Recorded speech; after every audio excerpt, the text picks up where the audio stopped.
Om Swastiastu. Perkenalkan, nama saya Budi Yuda Wiguna dengan NIM 1913041008 kelas 2B Pendidikan Biologi. Baik, di sini saya akan memberikan sebuah video terkait dengan faktor yang mempengaruhi pembelajaran, baik dari faktor internal dan faktor eksternal.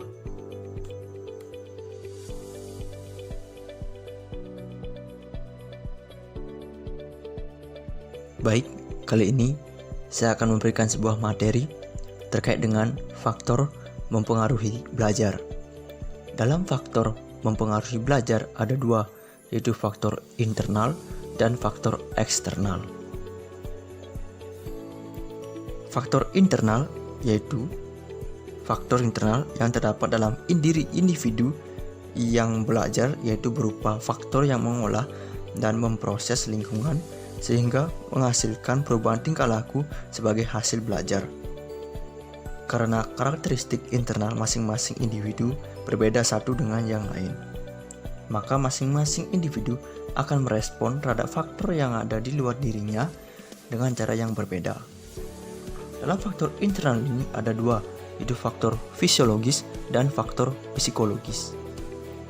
Pada faktor fisiologis meliputi antara lain keadaan jasmani, normal, cacat, bentuk tubuh kuat atau lemah, yang semuanya akan mempengaruhi cara merespon terhadap lingkungan. Kondisi fisiologis sangat berpengaruh terhadap proses belajar dan hasil belajar serta pembelajarannya. Contoh, misal cacat panca indera akan mempengaruhi cara menangkap sesuatu yang ada di luar dirinya, karena masuknya stimulus dari dunia luar ke dalam struktur kognitif adalah melalui panca indera. Selanjutnya ada faktor kelelahan. Faktor gizi akan memberikan kontribusi berbeda terhadap proses dan hasil belajar. Selanjutnya ada faktor psikologis. Faktor psikologis merupakan kondisi internal yang memberikan kontribusi besar untuk terjadinya proses belajar. Setiap individu memiliki karakteristik psikologis berbeda dengan satu yang dengan lainnya. Perbedaan inilah yang menimbulkan perbedaan cara merespon terhadap stimulus dari luar yang akan berdampak pada hasil belajar yang berbeda. Faktor psikologis ada inteligensi. Harus diakui bahwa hasil belajar bukan saja ditentukan oleh inteligensi, tetapi juga kontribusi faktor-faktor non-inteligensi seperti emosi, bakat, kepribadian, minat, perhatian, daya nalar, serta pengaruh lingkungan. Namun, inteligensi memberikan peran penting dalam belajar. Inteligensi merupakan kemampuan yang diperoleh melalui keturunan, kemampuan yang dimiliki dan diwarisi sejak lahir, tidak banyak dipengaruhi oleh lingkungan. Selanjutnya ada emosi. Sebagai fungsi psikis, emosi sangat kuat mempengaruhi proses dan aktivitas belajar. Suatu kegiatan yang akan dilakukan akan menghasilkan sesuatu yang lebih baik jika disertai di suasana emosional yang positif. Sebaliknya, kegiatan yang secara umum menarik untuk dilakukan, tetapi dalam suasana emosi negatif, kegiatan itu pun tidak dapat dikerjakan dengan baik. Selanjutnya ada bakat. Secara umum, bakat adalah kemampuan untuk belajar. Kemampuan itu baru dapat direalisasikan menjadi suatu kecakapan yang nyata setelah melalui belajar dan berlatih. Hasil belajar tersebut sangat dipengaruhi bakat seseorang dengan diasah melalui latihan yang terus-menerus. Yaitu selanjutnya ada motivasi. Secara umum, motif dapat dijelaskan sebagai daya upaya yang mendorong secara individu untuk melakukan sesuatu. Manusia pada umumnya memiliki dua macam dorongan atau motif, yaitu intrinsik motif, dorongan yang datangnya dari dalam diri manusia, dan ekstrinsik motif, yaitu dorongan yang datang dari luar dirinya. Untuk motif yang kedua ini, guru dianjurkan dalam pembelajaran untuk dapat menciptakan suasana belajar yang kondusif. Dalam konteks pembelajaran, motivasi berarti seni atau upaya untuk mendorong peserta didik untuk bergerak atau tergerak melakukan kegiatan belajar dalam rangka mencapai tujuan belajar. Selanjutnya ada perhatian. Agar objek yang dipelajari dapat memperoleh hasil yang optimal, maka individu harus memiliki perhatian terhadap objek yang dipelajari. Beberapa hal yang dapat menarik perhatian individu terhadap objek yang dipelajari antara lain: yang pertama, objeknya harus menarik. Yang kedua, objek itu baru. Yang ketiga, objek itu lain dari yang lain, atau objek itu lain dari biasanya. Yang keempat, objek itu berkaitan dengan kebutuhan individu. Dan yang kelima, objek itu bermanfaat. Selanjutnya ada faktor eksternal. Faktor eksternal adalah segala sesuatu yang berada di luar diri individu atau sering disebut dengan lingkungan. Dalam faktor eksternal ini ada beberapa prinsip. Yang pertama, lingkungan fisik antara lain terdiri atas geografis, rumah, sekolah, pasar, tempat bermain, dan lain sebagainya. Kedua, lingkungan psikis meliputi diantaranya aspirasi, harapan-harapan, cita-cita, dan masalah yang dihadapi. Ketiga, lingkungan personal meliputi teman sebaya, orang tua, guru, tokoh masyarakat, serta yang lainnya. Keempat, lingkungan non-personal yang meliputi rumah, peralatan, pepohonan, gunung, dan lain sebagainya. Nah, yang kelima, jika dilihat dari sudut kelembagaan dan pengaruhnya terhadap proses dan hasil belajar pada lingkungan terdiri atas lingkungan keluarga, lingkungan sekolah, dan lingkungan masyarakat. Pendekatan pembelajaran. Seperti yang terdapat pada slide, ada dua pengertian pendekatan pembelajaran yang berasal dari dua ahli yang berbeda.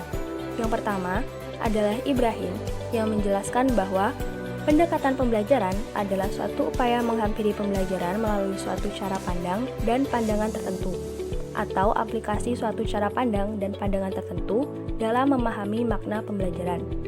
Selanjutnya, Saiful Sagala menjelaskan bahwa pendekatan pembelajaran adalah jalan yang akan ditempuh oleh guru dan siswa dalam mencapai tujuan instruksional untuk suatu satuan instruksional tertentu.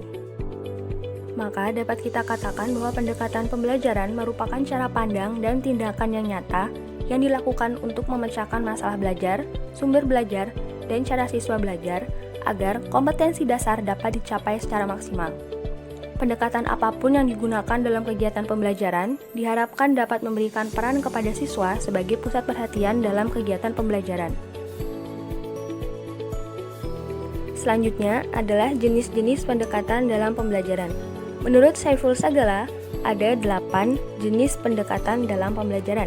Yang pertama, pendekatan proses. Yang kedua, pendekatan konsep. Yang ketiga, pendekatan deduktif. Yang keempat, pendekatan induktif. Yang kelima, pendekatan ekspositori. Yang keenam, pendekatan heuristik. Yang ketujuh, pendekatan kecerdasan. Dan yang kedelapan, pendekatan kontekstual. Pendekatan konsep. Pendekatan konsep adalah pendekatan yang mengarahkan peserta didik untuk menguasai konsep secara benar dengan tujuan agar tidak terjadi kesalahan konsep atau miskonsepsi. Konsep merupakan sebuah pemikiran seseorang atau sekelompok orang yang dinyatakan dalam definisi sehingga melahirkan produk pengetahuan. Pendekatan pembelajaran ini didasarkan pada pola pengorganisasian bahan pelajaran yang meliputi pengajaran linear dan pengajaran kumulatif. Pengajaran linear bidang studi terbagi atas urutan linear dengan kedalaman yang sama. Pendekatan linear ini seringkali membuat siswa cepat bosan dan sukar mengingat, sedangkan pada pendekatan kumulatif dapat diorganisasikan menurut urutan tertentu dengan jenjang kesulitan yang berbeda. Pendekatan proses. Pendekatan proses adalah suatu pendekatan pembelajaran yang memberikan kesempatan kepada siswa untuk ikut menghayati proses penemuan atau penyusunan suatu konsep sebagai suatu keterampilan proses. Pendekatan proses ini pada hakikatnya adalah memperoleh informasi, yaitu informasi pembelajaran. Dalam pendekatan ini, siswa tidak hanya belajar dari guru akan tetapi juga orang lain di sekitarnya. Pelaksanaan proses dimulai dari yang sederhana, selanjutnya diikuti dengan proses yang lebih kompleks, semakin banyak komponen dan semakin sulit. Selanjutnya adalah pendekatan deduktif. Pendekatan deduktif adalah proses penalaran yang bermula dari keadaan umum ke keadaan khusus sebagai pendekatan pembelajaran yang dimulai dengan menyajikan aturan, prinsip umum diikuti dengan contoh-contoh khusus atau penerapan aturan prinsip umum itu ke dalam keadaan khusus. Langkah-langkah yang digunakan dalam pendekatan deduktif adalah yang pertama, memilih konsep, prinsip, aturan yang akan disajikan dengan pendekatan deduktif. Yang kedua, menyajikan aturan, prinsip yang bersifat umum lengkap dengan definisi dan buktinya. Yang ketiga, disajikan contoh-contoh khusus agar siswa dapat menyusun hubungan antara keadaan khusus itu dengan aturan dan prinsip umum. Dan yang keempat adalah disajikan bukti-bukti untuk menunjang atau menolak kesimpulan bahwa keadaan khusus itu merupakan gambaran dari keadaan umum. Pendekatan induktif. Pendekatan induktif mengkehendaki agar penarikan kesimpulan didasarkan atas fakta-fakta yang konkret sebanyak mungkin. Berpikir induktif adalah suatu proses dalam berpikir yang berlangsung dari khusus ke umum. Langkah-langkah yang dapat digunakan dalam pendekatan induktif adalah yang pertama, memilih konsep, prinsip, aturan yang akan disajikan dengan pendekatan deduktif. Yang kedua, menyajikan contoh-contoh khusus, konsep, prinsip, atau aturan itu yang memungkinkan siswa memperkirakan hipotesis sifat umum yang terkandung dalam contoh-contoh itu. Yang ketiga, disajikan bukti-bukti yang berupa contoh tambahan untuk menunjang atau menyangkal perkiraan. Yang keempat, disusun pernyataan mengenai sifat umum yang telah terbukti berdasarkan langkah-langkah yang terdahulu. Pendekatan ekspositori. Hakikat mengajar menurut pandangan ini adalah menyampaikan ilmu pengetahuan kepada siswa. Siswa dipandang sebagai objek yang menerima apa yang diberikan oleh guru. Secara garis besar, prosedur dari pelaksanaan pendekatan ekspositori adalah sebagai berikut. Yang pertama, persiapan, yaitu guru menyiapkan bahan selengkapnya secara sistematik dan rapi. Yang kedua, pertautan bahan terdahulu, yaitu guru bertanya atau memberikan uraian singkat untuk mengerahkan perhatian siswa kepada materi yang telah diajarkan. Yang ketiga, penyajian terhadap bahan yang baru, yaitu guru memberikan ceramah atau menyuruh siswa membaca bahan yang telah dipersiapkan diambil dari buku. Yang keempat, evaluasi, yaitu guru bertanya dan siswa menjawab sesuai dengan bahan yang telah dipelajari, atau siswa disuruh menyatakan kembali dengan kata-kata sendiri pokok-pokok yang telah dipelajari. Pendekatan heuristik. Pendekatan heuristik adalah pendekatan pembelajaran yang menyajikan sejumlah data dan siswa diminta untuk membuat kesimpulan menggunakan data tersebut. Implementasi dari penggunaan pendekatan ini adalah pada pengajaran menggunakan metode penemuan dan metode inquiry. Pendekatan kecerdasan. Hal yang perlu diketahui oleh guru antara lain adalah kecerdasan siswa agar dapat mendorong kesulitan belajarnya. Untuk mengetahui kecerdasan para siswanya, guru perlu meminta bantuan kepada konselor yang mempunyai latar belakang pendidikan dan keahlian untuk itu.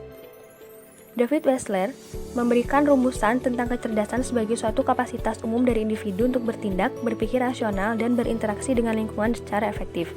Kecerdasan merupakan salah satu faktor utama yang menentukan sukses gagalnya siswa belajar di sekolah.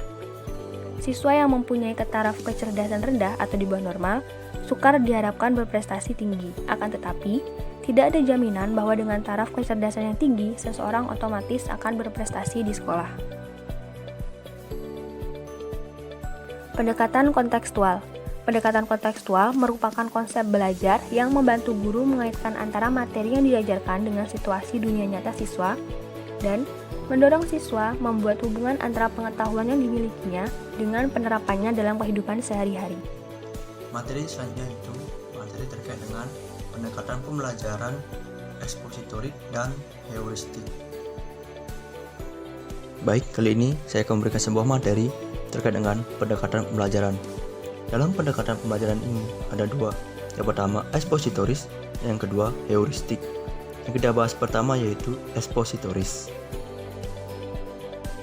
Dalam ekspositoris ini ada 4 prinsip. Yang pertama persiapan, kedua pertautan, yang ketiga penyajian, yang keempat evaluasi. Karakteristik ekspositoris. Yang pertama, pembelajaran yang dilakukan dengan cara penyampaian materi secara verbal yang memiliki arti bahwa bertutur atau komunikasi secara lisan yang merupakan alat utama dalam melakukan strategi tersebut. Kedua, pada materi yang disampaikan adalah sebuah materi pembelajaran yang sudah jadi, seperti data dan fakta, dengan konsep tertentu yang harus dihafal sehingga tidak menuntut peserta didik untuk berpikir ulang. Ketiga, tujuan utama dalam pembelajaran ini adalah penguasaan materi sendiri yang memiliki arti bahwa setelah melaksanakan proses pembelajaran berakhir, peserta didik diharapkan dapat memahami yang baik dan benar dengan mengingat kembali materi yang telah disampaikan atau dipaparkan. Ciri-ciri ekspositoris. Yang pertama, pembelajaran berpusat pada guru. Kedua, terjadinya passive learning. Ketiga, interaksi dengan siswa berkurang. Keempat, tidak ada kelompok yang kooperatif. Dan yang kelima, penilaian bersifat sporadis. Prinsip pembelajaran ekspositoris yang pertama, berorientasi pada tujuan. Kedua, prinsip komunikasi. Ketiga, prinsip kesiapan. Dan yang keempat, prinsip berkelanjutan. Dalam pendekatan ekspositoris ada jalur modus penyampaian. Yang pertama, modus telling, pemberian sebuah informasi. Yang kedua, modus demonstrating, memperagakan. Yang ketiga, doing direct performance, kesempatan menampilkan unjuk atau hasil secara langsung. Selanjutnya itu adalah heuristik. Heuristik ada dua jenis, pertama inquiry dan discovery. Inquiry merupakan sebuah metode pembelajaran yang menekankan pada aktivitas siswa pada proses berpikir secara kritis dan analitis. Karakteristik inquiry yang pertama, merumuskan masalah. Kedua, mengamati atau melakukan observasi. Ketiga, menganalisa dan menyajikan hasil dalam bentuk tulisan, laporan, bagan, tabel, dan lainnya. Keempat, mengkomunikasikan hasil karya pada pembaca atau ke orang lainnya. Prinsip inquiry yang pertama, pengetahuan dan keterampilan akan lebih lama dicermati dan diingat apabila peserta didik yang menemukan itu sendiri. Kedua, informasi yang diperoleh juga didukung dengan bukti atau fakta yang nyata yang ditemukan oleh peserta didik tersebut. Ketiga, alur inquiry ini adalah observasi, bertanya, mengajukan dugaan, mengumpulkan data yang benar, dan menyimpulkan serta mengkomunikasikan. Selanjutnya, itu karakteristik discovery. Metode penemuan yang memiliki arti sebagai suatu prosedur untuk mengajar yang mementingkan pengajaran perseorangan sebelum sampai pada generalisasi. Teori belajar Piaget yaitu peserta didik harus berperan secara aktif di dalam kelas. Berikut langkah-langkah penerapan strategi pembelajaran heuristik. Yang pertama, merencanakan pembelajaran sesuai dengan kewajaran perkembangan mental, developmentally appropriate. Yang kedua, membentuk kelompok belajar yang saling tergantung, independent learning group. Ketiga, menyediakan lingkungan yang mendukung pembelajaran mandiri, self-regulated learning. Keempat, mempertimbangkan keragaman siswa, diversity of student. Kelima, memperhatikan multiple intelligences. Keenam, menggunakan teknik-teknik bertanya, questioning, untuk meningkatkan pembelajaran peserta didik, perkembangan pemecahkan masalah, dan keterampilan berpikir kritis, serta menemukan kolaborasi. Yang terakhir, menerapkan penilaian autentik, yaitu authentic assessment.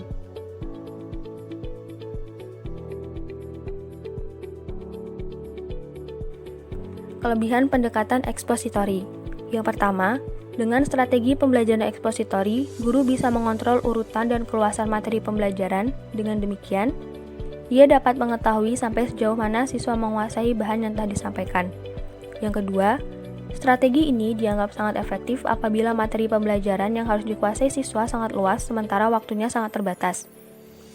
Yang ketiga, melalui strategi ini, selain siswa mendengarkan melalui penuturan tentang suatu materi pembelajaran, juga sekaligus siswa bisa melihat atau mengobservasi melalui pelaksanaan demonstrasi. Yang keempat, strategi ini bisa digunakan untuk jumlah siswa dengan ukuran kelas yang besar. Kekurangan pendekatan ekspositori. Yang pertama, Keberhasilan strategi ini sangat tergantung kepada apa yang dimiliki guru seperti persiapan, pengetahuan, rasa percaya diri, semangat, antusiasme, motivasi, dan berbagai kemampuan seperti kemampuan berkomunikasi dan kemampuan mengelola kelas. Yang kedua, strategi ini tidak mungkin dapat melayani perbedaan individual. Yang ketiga, karena strategi ini lebih banyak diberikan melalui ceramah, maka akan sulit mengembangkan kemampuan siswa dalam hal kemampuan sosialisasi, kemampuan interpersonal, serta kemampuan berpikir kritis. Dan yang keempat, strategi pembelajaran ini hanya mungkin dapat dilakukan terhadap siswa yang memiliki kemampuan mendengar secara baik. Kelebihan pendekatan heuristik. Yang pertama, strategi ini berpusat pada anak atau peserta didik, sehingga pembelajaran menjadi student center dan tidak lagi teacher center. Hal ini dapat menjadikan anak didik mengeluarkan potensi yang selama ini terpendam. Yang kedua, pengetahuan yang diperoleh dari strategi ini sangat pribadi sifatnya dan mungkin merupakan suatu pengetahuan yang sangat kukuh dalam artian pendalaman dari pengertian, retensi, dan juga transfer. Yang ketiga, strategi ini membangkitkan motivasi pada siswa sebagai dampak dari usaha siswa untuk mencari dan menemukan suatu masalah atau problem dengan jerih payahnya sendiri. Yang keempat, strategi ini dapat membantu memperkuat pribadi siswa dengan bertambahnya kepercayaan pada diri sendiri melalui proses penemuan dan penyelidikan.